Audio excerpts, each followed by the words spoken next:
Cop laughs at Black Boy when he says, his dad's in special forces until the moment that man steps onto the scene. You expect me to buy that, kid? The officer's laugh cut through the air, cruel and dismissive. As he towered over Jamal, fingers clenched around the boy's wrist.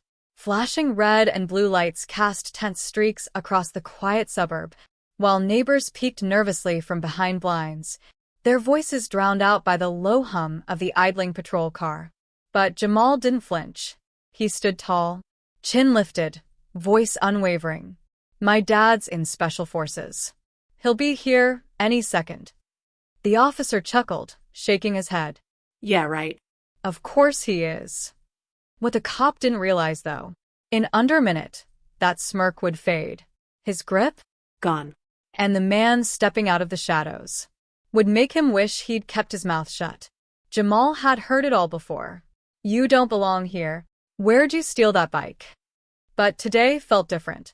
He was just biking home after basketball practice when the cop rolled up, claiming he fit the description of some suspect. Jamal knew the script. Stay calm, answer clearly. Don't give them an excuse. But when the officer laughed at the mention of his father, something inside cracked. His dad wasn't just a soldier. He was the kind that moved in silence, until silence wasn't an option. Then the officer's radio crackled. He reached for his cuffs. Let's take a ride downtown, kid. Sort this all out. Jamal's stomach turned. He knew what sorting out looked like. Suddenly, tires screeched. A black SUV came to a hard stop behind the cruiser. The cop whipped around, hand twitching near his holster. The SUV door swung wide. Boots hit the ground, solid and sure. A towering figure stepped forward. Back straight, eyes locked in. Jamal let out a breath. Dad. Sir, this is official police business. The officer tried. You mean harassing my son? The man's voice was low, calm, but behind it a storm brewed. The second officer edged forward, sensing the shift. We got a report about a stolen bike. Kid matched the description. Jamal's father didn't blink. Description? He pulled out his military ID, raised it. You want to run mine too? The first cop's color drained, fast.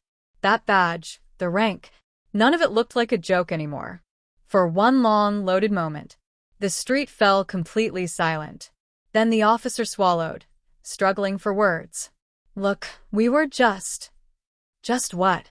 Jamal's dad stepped in. Closer now. Teaching my son how the world really sees him. Jamal's chest tightened. He hated this.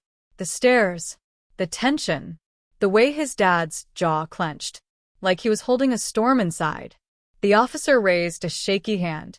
No need to escalate things. You're right, his dad replied, voice ice cold. So uncuff my son. Now. A pause. Then, stiffly, the cop obeyed. As the patrol car drove off, Jamal let out a shaky breath, his body finally relaxing. His father placed a steady hand on his back. You all right? Jamal nodded, but his voice came out soft. Why is it always like this? His dad didn't answer right away. Then he said quietly, because some folks won't show respect until you prove something to them. He paused. But you don't owe him that. As they walked home, the street lights flickered above them, the night slowly swallowing up the echoes of what had just happened. And for the first time, Jamal knew he wasn't alone.